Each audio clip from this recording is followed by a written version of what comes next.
নমস্কার বন্ধুরা, কেমন আছো সবাই?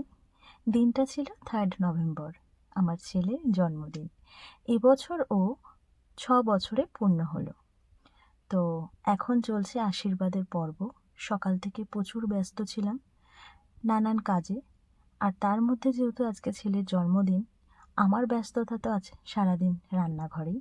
কারণ ছেলে যেটুকুনি ভালোবাসে সেইটুকুনি রান্না বান্না করে ওর সামনে দেওয়াটাই আজকের আমার সব থেকে বড় পাওয়া, সব থেকে আনন্দের বিষয়।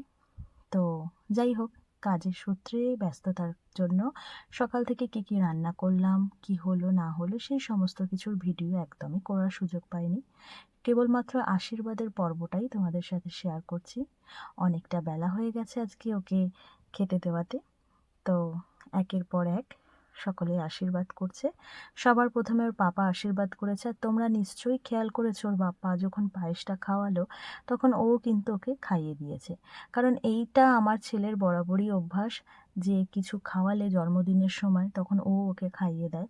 তো সেটা সবার ক্ষেত্রেই করতে চাইছিল, কিন্তু আমরা সেটা করতে দিইনি।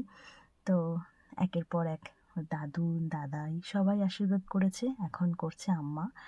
তো প্রত্যেক বছর মানে চেষ্টা করি যতটা পারি ঘরোয়া পদ্ধতিতেই জন্মদিনটা পালন করতে। আর এবছরে একদমই ধুমধাম করে কোনো রকম অনুষ্ঠান করা হয়নি। কেবলমাত্র দাদু দিদুন আর আম্মা দাদাইকে নিয়েই এবছরের জন্মদিনটা আমরা বাড়িতেই পালন করলাম।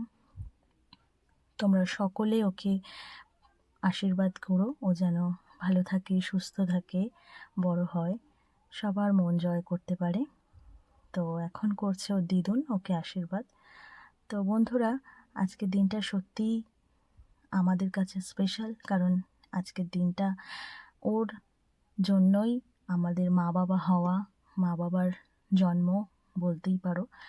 আর আজকের দিনটা ও আমার কোল জুড়ে আলো করে এসেছিলো আমার কাছে। আমার সব থেকে বড় পাওনা হচ্ছে আজকের এই দিনটা, যেই দিনটা আমি আমার মা ডাক শোনার প্রথমটা পেয়েছি।